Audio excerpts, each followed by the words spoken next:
चक्र का बाप। इससे पहले ना किसी ने सुनी, ना किसी ने देखी इतनी सटीक भविष्यवाणी। चाल चक्र। नमस्कार, बहुत स्वागत है आपका। आप देख रहे हैं चाल चक्र और मैं हूं आपके साथ शैलेंद्र पांडे।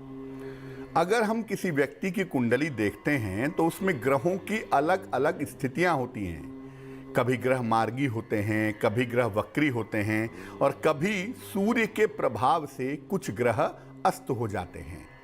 जब कोई ग्रह अस्त होता है तो इसका प्रभाव जिंदगी पर कैसा पड़ता है, आज इस विषय पर बात करेंगे।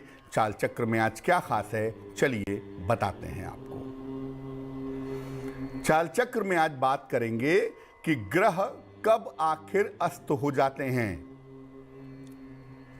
बात करेंगे कि अस्त ग्रहों का किस्मत पर कैसा प्रभाव पड़ता है और यह भी बात करेंगे कि अगर कोई ग्रह अस्त होने के बाद भी बुरा प्रभाव दे रहा है या किसी ग्रह के अस्त होने से जीवन में दिक्कतें बढ़ रही हैं तो उस बुरे प्रभाव को कैसे दूर करें, उन दिक्कतों को कैसे समाप्त करें। तो बात करेंगे अस्त ग्रहों की पूरी साइकोलॉजी के बारे में कि आखिर ये अस्त ग्रह होते क्या हैं, ग्रह कब अस्त होते हैं और इनका जिंदगी पर कैसा प्रभाव पड़ता है। चलिए कार्यक्रम को आगे बढ़ाते हैं और अब जान लेते हैं आज का पंचांग। आज तिथि है पौष कृष्ण पक्ष की दशमी तिथि। नक्षत्र है स्वाति नक्षत्र, इसके उपरांत विशाखा। चंद्रमा तुला राशि में संचरण कर रहे हैं। राहु काल का समय सवेरे के 10:30 से दोपहर के 12 बजे तक। पश्चिम दिशा की तरफ आज यात्रा करने की मनाही है, लेकिन अगर यात्रा करना जरूरी है, मजबूरी है, तो जरा सी दही खाकर और भगवान का स्मरण करके यात्रा करेंगे तो मुश्किल से बचे रहेंगे। इसके पहले कि हम अपने विषय की चर्चा करें, आपको बताते हैं वो टेलीफोन नंबर जिस पर फोन करके आप कार्यक्रम में हमारे साथ सीधा जुड़ सकते हैं। हमारा फोन नंबर है 0120480733 0120480733। सबसे पहले जानते हैं कि ग्रहों का अस्त होने का मतलब क्या होता है। कोई ग्रह अस्त हो गया तो इसका मतलब क्या है और इसका प्रभाव क्या है। देखिए, ग्रहों की एक विशेष गति होती है, ग्रहों की एक स्पीड होती है, एक विशेष गति होती है। उसी गति से वो हमेशा चलते रहते हैं और इस गति में वो तमाम ग्रहों से मिलते भी रहते हैं और इस प्रकार से योगों का निर्माण होता है। जैसे बुध अपने मार्ग पर परिक्रमा कर रहा है, सूर्य के निकट पहुंचेगा तो सूर्य बुध एक साथ होंगे, बुधादित्य योग बन जाएगा। तो ग्रह जब अलग अलग ग्रहों से मिलते हैं या अलग अलग मूवमेंट में होते हैं तो इससे अलग अलग योगों का निर्माण होता है। इसमें ग्रहों का संयोग सूर्य के साथ भी होता है, जिसमें सूर्य के प्रभाव से ग्रह कभी कभी अस्त हो जाते हैं। जब ग्रह सूर्य के बहुत निकट पहुंचते हैं या सूर्य के प्रभाव में पहुंचते हैं तो ऐसा देखा गया है कि ग्रह कभी कभी अस्त हो जाते हैं, यानी उनकी कोई ताकत नहीं रह जाती है। वैसे भी देखिए, सूर्य अगर उगा हुआ है, उसके सामने आप दीपक जला दें तो दीपक जलता तो रहेगा, लेकिन दीपक का जलना न जलना एक बराबर होता है। जब कोई ग्रह अस्त हो जाता है उसके अंदर कोई शक्ति नहीं रह जाती। अगर कोई ग्रह अस्त हो गया है तो उसकी सारी ताकत समाप्त हो जाती है। अगर वो ग्रह नुकसानदायक है कुंडली में तो अस्त होने पर वो नुकसान नहीं पहुंचा सकता, और अगर वो ग्रह लाभदायक है तो अस्त होने पर लाभ भी नहीं दे सकता। यानी मान लिया कुंडली का कोई निगेटिव प्लेनेट है, कोई खराब ग्रह है, और अगर वो अस्त हो गया है तो वो आपको नुकसान नहीं पहुंचा पाएगा। और अगर कोई अच्छा ग्रह है और वो अस्त हो गया है तो उसके अस्त होने से उसका फायदा भी आपको नहीं मिल पाएगा। सूर्य कभी भी अस्त नहीं होता और बुध सबसे ज्यादा अस्त होता रहता है। सूर्य कभी भी ज्योतिष की दुनिया में अस्त नहीं होगा और बुध चूंकि सूर्य के सबसे ज्यादा निकटवर्ती है, इसलिए बुध सबसे ज्यादा अस्त होता रहता है। अब अलग अलग ग्रहों के अस्त होने का प्रभाव क्या है, इस पर भी बात कर लेते हैं। सबसे पहले यह जानते हैं कि अगर कुंडली में चंद्रमा अस्त हो जाए, चंद्रमा सूर्य के बहुत निकट पहुंच जाए, चंद्रमा कंबस्ट हो जाए, अस्त हो जाए, तो क्या प्रभाव होता है। देखिए, चंद्रमा के अस्त होने पर तमाम तरह की मानसिक समस्याएं पैदा होने लगती हैं। कभी कभी मिर्गी के या मानसिक दौरे की बीमारी हो जाती है। जिस व्यक्ति का चंद्रमा अस्त होता है, ऐसे व्यक्ति को स्त्री का और माता का सुख नहीं मिल पाता। और महिलाओं का अगर चंद्रमा अस्त हो जाए तो महिलाओं को विशेष तरह के रोग हो जाते हैं, जिनको आप गायनेकोलॉजिकल प्रॉब्लम्स कहते हैं। उसमें चंद्रमा की बड़ी भूमिका होती है। चंद्रमा के अस्त हो जाने पर महिलाओं में विशेष तरह के रोगों की संभावना बन जाती है। क्या करना चाहिए। अगर चंद्रमा अस्त हो जाए तो महिलाओं का विशेष सम्मान करें, महिलाओं का विशेष आदर करें और चांदी किसी न किसी रूप में जरूर धारण करें। चांदी पहनना आपके लिए काफी जरूरी होगा। इसके अलावा शिव जी की उपासना करें, क्योंकि चंद्रमा के जो नियंत्रक देवता माने जाते हैं वो भगवान शिव माने जाते हैं। तो अगर भगवान शिव की विशेष उपासना की जाए तो निश्चित रूप से चंद्रमा की जो दिक्कतें हैं, चंद्रमा संबंधी जो समस्याएं हैं, वो समस्याएं दूर हो जाती हैं। अब अगर आपका मंगल अस्त हो जाए, अगर आपकी कुंडली में मंगल अस्त हो गया है, तो इसका प्रभाव क्या है। मंगल के अस्त होने पर आत्मविश्वास में और साहस में कमी आ जाती है। मंगल आपकी सुरक्षा का प्लेनेट है, आपका डिफेंस सिस्टम है, और अगर मंगल कमजोर होगा तो कॉन्फिडेंस कमजोर होगा, आप जल्दी जल्दी बीमार पड़ेंगे, आपके साहस में कमी आ जाएगी।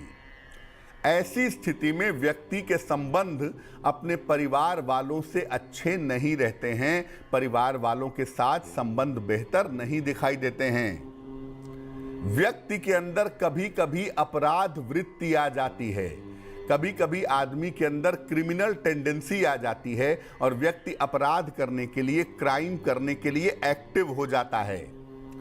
लेकिन मंगल अस्त होने का एक फायदा यह है कि अगर कुंडली में मंगल दोष है और मंगल अस्त हो गया है तो मंगल दोष प्रभावहीन हो जाता है, उसका इफेक्ट नहीं पड़ता है। क्या उपाय करें कि अगर कुंडली में मंगल अस्त हो गया है और मंगल से जो फायदा है वो नहीं मिल पा रहा है, तो क्या उपाय करें। या तो जमीन पर सोएं या लो फ्लोर के पलंग का प्रयोग करें। तांबा किसी न किसी रूप में जरूर धारण करें और जितना संभव हो हनुमान जी की उपासना करें तो आपके लिए बेहतर होगा। क्या होता है अगर कुंडली में बुध अस्त हो जाए। देखिए, बुध अगर अस्त होगा तो व्यक्ति की बुद्धि तीव्र नहीं होगी, ब्रेन आपका शार्प नहीं होगा और आप सही समय पर सही निर्णय नहीं ले पाएंगे। बुध अगर अस्त होगा तो आप वहम की समस्या में और दुविधा की समस्या में हमेशा घिरे रहेंगे। ऐसे लोग नकारात्मक विचार रखने लगते हैं जिनका बुध अस्त होता है। आमतौर पर ऐसे लोगों के मन में निगेटिव विचार, नकारात्मक विचार बहुत जल्दी आते हैं और वो दिमाग को ऑक्यूपाई कर लेते हैं। बुध को अगर बेहतर करना है तो क्या करेंगे। नियमित रूप से गायत्री मंत्र का जप करिए, आपके लिए जरूरी है। और साथ ही साथ बिना तेल मसाले के हरी सब्जियां खाइए, हरी सब्जियों का प्रयोग करिए, आपके लिए काफी बेहतर रहेगा। अब ये जानते हैं कि अगर बृहस्पति अस्त है तो क्या होता है। अगर बृहस्पति अस्त है तो व्यक्ति तामसिक वृत्तियों का यानी बुरी आदतों का शिकार हो जाता है। व्यक्ति को पेट की गंभीर समस्याएं हो सकती हैं या हो जाती हैं और अगर आप महिला हैं और आपका बृहस्पति अस्त है तो विवाह होने में भी मुश्किल है और विवाह चलने में भी मुश्किलें निश्चित रूप से दिखाई देती हैं। क्या करना चाहिए? सूर्य को नियमित रूप से हल्दी मिला करके जल अर्पित करें। नित्य प्रातः जल में हल्दी मिला करके सूर्य भगवान को जल अर्पित करें। किसी न किसी रूप में सोना यानी स्वर्ण जरूर धारण करें। बुजुर्गों की सेवा और सहायता करें तो आपके लिए काफी अच्छा रहेगा। अब अगर आपका शुक्र अस्त हो गया हो तो इसके प्रभाव क्या होते हैं? शुक्र का मतलब होता है जीवन की हार्मनी, जीवन का सुख। तो अगर शुक्र अस्त होगा तो व्यक्ति को जीवन में किसी प्रकार का सुख नहीं मिलता। खास तौर से वैवाहिक जीवन जो है, दाम्पत्य सुख जो है, वो बिल्कुल नहीं मिलता। अगर शुक्र आपका अस्त होगा तो व्यक्ति का व्यक्तित्व बिल्कुल भी प्रभावशाली नहीं रहता। आपकी पर्सनैलिटी बहुत अच्छी नहीं रहती। व्यक्ति को आंखों की और मधुमेह की समस्या होने की मजबूत संभावना बन जाती है। शुक्र अगर अस्त होगा तो आंखों में दिक्कत आ सकती है, आंखों की रोशनी जा सकती है, या डायबिटीज की प्रॉब्लम, मधुमेह की समस्या भी आपको हो सकती है। क्या उपाय करना चाहिए? अगर शुक्र अस्त है तो नियमित रूप से दही का सेवन जरूर करें। प्रातः काल स्नान करने के बाद हल्की सी सुगंध जरूर लगाएं और जितना संभव हो मां लक्ष्मी की उपासना करें तो आपके लिए बहुत अच्छा रहेगा। अब ये जानते हैं कि क्या होता है अगर कुंडली में शनि अस्त हो गया हो। अगर शनि अस्त है तो व्यक्ति के जीवन में कदम कदम पर संघर्ष होता है। व्यक्ति को रोजगार के लिए बहुत परिश्रम करना पड़ता है, बहुत मेहनत करनी पड़ती है, और शनि के अस्त होने पर व्यक्ति को कभी कभी घोर दरिद्रता का, जबरदस्त गरीबी का सामना भी जीवन में करना पड़ सकता है। क्या उपाय करना चाहिए? देखिए, शनिवार की शाम को पीपल के नीचे सरसों के तेल का दीपक जलाना शुरू करिए। एक लोहे का छल्ला राइट हैंड की मिडिल फिंगर में, मध्यमा अंगुली में शनिवार को धारण करिए। वृद्ध लोगों की और जो लोग आपसे नीचे के स्तर के लोग हैं, जो आपसे निम्न स्तर के हैं, उनकी ज्यादा से ज्यादा सेवा और सहायता करिए। अगर आपकी कुंडली में शनि अस्त है तो ये उपाय करने से उसका दुष्प्रभाव आपके ऊपर नहीं पड़ेगा। देखिए, मैं फिर बता दूं, अगर कुंडली के निगेटिव प्लैनेट, नकारात्मक ग्रह अगर अस्त हो जाते हैं तो आपको उनकी प्रॉब्लम परेशान नहीं करती। लेकिन अगर कुंडली के शुभ ग्रह जो आपको फायदा पहुंचा सकते हैं, अगर वो अस्त हो जाते हैं, तब जिंदगी में मुश्किलें आनी शुरू हो जाती हैं। वक्त एक छोटे से ब्रेक का है, लेकिन ब्रेक पर जाने के पहले जान लेते हैं कि आज की जिज्ञासा क्या है। आज की जिज्ञासा है कि क्या सीढ़ी के नीचे से निकलने पर दुर्भाग्य साथ नहीं छोड़ता? क्योंकि बहुत सारे लोग ऐसा कहते हैं कि सीढ़ी अगर दीवार पर टिका करके खड़ी हुई है, आप उसके नीचे से निकल जाएंगे तो आपकी किस्मत अगले 7 साल के लिए, 14 साल के लिए बंद हो जाएगी, आपका साथ नहीं देगी। स्वागत है आपका ब्रेक के बाद। ब्रेक पर जाने के पहले हम आपको अस्त ग्रहों के बारे में बता रहे थे। इस समय एक दर्शक जुड़ रही हैं हमारे साथ, पुष्पा जी हैं देहरादून से, उनसे बात करते हैं। पुष्पा जी बताइए। हाँ जी पंडित जी नमस्ते। जी नमस्कार, बताइए। हाँ पंडित जी, मुझे एक सवाल पूछना था आपसे जी। कि मेरे पति के नाम एक प्रॉपर्टी है और घरों भी बन रखा पंडित जी, लेकिन जो है हमें रास्ता नहीं मिली, हमारे साथ में धोखा हुआ बहुत ज्यादा, और घर भी बन रखा है और मतलब हम जा नहीं पा रहे क्योंकि वहाँ पे लोग जाने नहीं दे रहे, रास्ता बंद कर रखी है हमारी, रास्ता नहीं दे रहे वो लोग। तो रास्ता कब तक हो जाएगी पंडित जी? जन्म की तारीख आपको पता है? पंडित जी मेरे पति के नाम प्रॉपर्टी है, उनकी जन्म तारीख मुझे नहीं पता, कुछ भी नहीं पता उनके बारे में। 1 से 9 के बीच में कोई संख्या बोलिए। 1 के 9 के बीच में 2 पंडित जी। देखिए, जो इस समय की प्रश्न कुंडली बनती है उसके हिसाब से मुझे लगता है कि एक तो इस समय झगड़े लड़ाई से वाद विवाद से बचना चाहिए, क्योंकि बेवजह का झगड़ा बेवजह का विवाद इस समय दिख रहा है। इसलिए शांति बनाए रखिए, बहुत जोश में आने की ज़रूरत नहीं है। ये मामला कोर्ट तक जाएगा। इस मामले के कोर्ट तक जाने की या इस मामले के किसी जुडिशियल पार्ट पे जाने की संभावना बनती है। अप्रैल मई के महीने में आपका ये काम बनेगा। 6 अप्रैल के बाद इसकी संभावना बनती है। तो जो आपको रास्ता चाहिए, जो रास्ता आप चाहती हैं, वो रास्ता आपको अप्रैल मई के महीने में मिल जाएगा। आप सिर्फ इतना करिए कि रोज़ सुबह एक बार बजरंग बाण का पाठ करिए, हनुमान जी से प्रार्थना करिए कि आपके जो मुश्किलें हैं वो हल हो जाएं, तो निश्चित रूप से आपकी समस्या हल हो जाएगी। काल चक्र का बाप, इससे पहले ना किसी ने सुनी, ना किसी ने देखी इतनी सटीक भविष्यवाणी। काल चक्र। स्वागत है आपका ब्रेक के बाद। ब्रेक पर जाने के पहले हम आपके प्रश्न के उत्तर दे रहे थे और आपको बता रहे थे कि अगर कोई ग्रह अस्त हो जाता है तो उसका जीवन पर, जिंदगी पर कैसा प्रभाव पड़ता है। बात आपके राशियों की करेंगे। अब आपके और भी प्रश्नों के उत्तर देंगे, लेकिन इसके पहले स्वस्थ रहने के सरल उपाय निरोगी भव में। भोजन के अंत में अगर आप चाहते हैं पानी पीना तो 1 घूंट से ज़्यादा पानी मत पीजिए। ज़्यादा और ठंडा पानी अगर भोजन के तुरंत बाद आप पिएंगे तो इससे आपको नुकसान होगा। यूरिक एसिड की समस्या, कोलाइटिस की प्रॉब्लम, आंतों की दिक्कत आपको परेशान कर सकती है। चलिए राशियों के सिलसिले की शुरुआत करते हैं। सबसे पहले मेष राशि।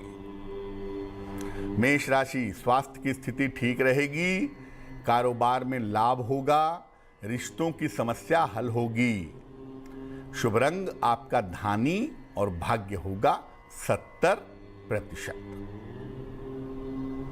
वृषभ राशि, संतान प्राप्ति के योग बन रहे हैं, रोजगार में सफलता मिलेगी, क्रोध बिल्कुल ना करें। शुभ रंग आपका हरा और भाग्य होगा 65%। मिथुन राशि, करियर की समस्या हल होगी, संतान पक्ष की उन्नति होगी, कोई महत्वपूर्ण काम आपका बन जाएगा। शुभ रंग आपका फिरोजी और भाग्य होगा 75%। कर्क राशि, वाणी और क्रोध पर नियंत्रण रखें, धन हानि से बचाव करें, शिव जी को जल अर्पित करें। शुभ रंग आपका पीला और भाग्य होगा 60%। सिंह राशि, छोटी यात्रा के योग हैं, काम में व्यस्तता रहेगी, आकस्मिक धन का लाभ होगा। शुभ रंग आपका लाल और भाग्य होगा 70%। कन्या राशि, नौकरी में सुधार होगा, धन लाभ के योग बन रहे हैं, कान नाक गले का ध्यान बनाए रखें। शुभ रंग आपका नीला और भाग्य होगा 80%। तुला राशि, पुराने मित्र से मुलाकात होगी, संपत्ति क्रय करेंगे, रुके हुए काम आपके पूरे होंगे। शुभ रंग गुलाबी और भाग्य होगा 90%। वृश्चिक राशि, सोच समझकर निर्णय लें, वाहन सावधानी से चलाएं, शिव जी को जल अर्पित करें। शुभ रंग आपका नारंगी और भाग्य होगा 60%। धनु राशि, धन लाभ के योग बन रहे हैं, मान सम्मान की प्राप्ति होगी, स्थान परिवर्तन के योग दिख रहे हैं। शुभ रंग आपका सुनहरा और भाग्य होगा 70%। मकर राशि, आकस्मिक यात्रा के लिए तैयार रहें, किसी बड़ी समस्या से मुक्ति मिलेगी, पारिवारिक जीवन में सुधार होगा। शुभ रंग आपका भूरा और भाग्य होगा 80%। कुंभ राशि, मान सम्मान मिलेगा, रिश्तों की समस्या हल होगी, परिवार में खुशहाली आएगी। शुभ रंग आपका ग्रे और भाग्य होगा 75%। मीन राशि, सेहत का ध्यान रखें, भावनाओं में न बहें, शिव जी को जल अर्पित करें। शुभ रंग आपका सफेद और भाग्य होगा 60%। एक दर्शक जुड़ रही हैं इस बीच हमारे साथ, श्रेष्ठा हैं करनाल से, उनसे बात करते हैं। श्रेष्ठा बताइए। नमस्कार। नमस्कार पंडित जी। जी नमस्कार, बताइए। पंडित जी, मेरी बेटी का नाम अरुणा। मैं 14 जनवरी 1984 सुबह 7:30 के बीच, 7 से 7:30 के बीच है। उसकी शादी कुछ ठीक जी अमृतसर में हुआ था उस जन्म। सवाल क्या है? सवाल पंडित जी, शादी कभी मतलब लड़ाई झगड़ा गया रहता वा, मतलब वही राशि की है ते मतलब शादीशुदा जिंदगी इनकी ठीक नहीं चल रही है। हाँ जी। और राशि की है पंडित जी, राशि। आपकी बिटिया की जो कुंडली बनती है ये धनु लग्न की है और राशि भी धनु है। बृहस्पति इस समय नीच राशि में है और इनकी दशा भी फेवरेबल इस समय नहीं दिखाई दे रही है, जिस वजह से प्रॉब्लम होने की संभावना इस कुंडली में ज़रूर बनती है और वो समस्या बनी हुई है। इस समय आपकी बिटिया की महादशा राहु की चल रही है और अंतरदशा इस समय चंद्रमा की चल रही है, तो कहीं ना कहीं मानसिक तनाव बहुत ज़्यादा है और मानसिक तनाव के अलावा इस कुंडली में वैवाहिक जीवन में भी समस्याएं ज़रूर बनती हैं। अपनी बेटी को एक पीला पुखराज बनवा के पहना दें, तकरीबन 4-5 रत्ती का पीला पुखराज सोने या पीतल की अंगूठी में, दाहिने हाथ की तर्जनी उंगली में। बृहस्पतिवार को सवेरे एक पुखराज इनको पहनाएं और इनसे बोलें कि रोज सुबह 108 बार ओम रांग राहवे नमः इस मंत्र का जप करें, तो इससे इनके वैवाहिक जीवन में सुधार होगा। चलिए अब बात कर लेते हैं उनकी जिनका है आज जन्मदिन। जिन लोगों का आज जन्मदिन है उन्हें हम सबकी तरफ से जन्मदिन की हार्दिक शुभकामनाएं। आने वाले वर्ष में आपको अपने करियर का ध्यान रखना चाहिए। स्वास्थ्य की स्थिति में उतार चढ़ाव हालांकि बना रहेगा। धन की कुल स्थिति ठीक रहने वाली है आपकी, और जो लोग अविवाहित हैं उनका विवाह इस वर्ष हो सकता है। क्या करना चाहिए? पूरे साल भर शनिदेव की उपासना करें, कम से कम रोज शाम को 108 बार शनि मंत्र का जप करें तो बहुत अच्छा रहेगा। चलिए अब जान लेते हैं आज की जिज्ञासा और इसका समाधान। आज की जिज्ञासा है कि क्या सीढ़ी के नीचे से निकलने पर दुर्भाग्य लंबे समय तक साथ नहीं छोड़ता? देखिए, पाश्चात्य देशों में, वेस्टर्न कंट्रीज में ऐसा मानते हैं कि अगर आप खड़ी हुई है सीढ़ी और उसके नीचे से निकलेंगे तो 7 साल या 14 साल तक दुर्भाग्य आपके साथ बना रहेगा। लेकिन इसके पीछे कोई साइंस नहीं है, ये अंधविश्वास है और इसका वास्तविकता से कोई लेना देना नहीं है, इसलिए इस तरह का अंधविश्वास पालने की जरूरत नहीं है। चलिए अब जान लेते हैं आज का शुभ पहर क्या है। आज का शुभ पहर है शाम को 6:30 से रात के 8 बजे तक। इस समय में मां लक्ष्मी के सामने घी का दीपक जलाएं। आपकी आर्थिक स्थिति में निश्चित रूप से सुधार होगा, लेकिन करेंगे शुभ पहर में ही, शाम को 6:30 से रात के 8 बजे के बीच में। तो आज के लिए चाल चक्र में बस इतना ही। स्वस्थ रहिए, प्रसन्न रहिए, अपना बहुत ध्यान रखिए। मुझे दीजिए इजाजत और आगे जरूर देखिए रिश्तों की कहानी संजय सिन्हा के साथ। नमस्कार।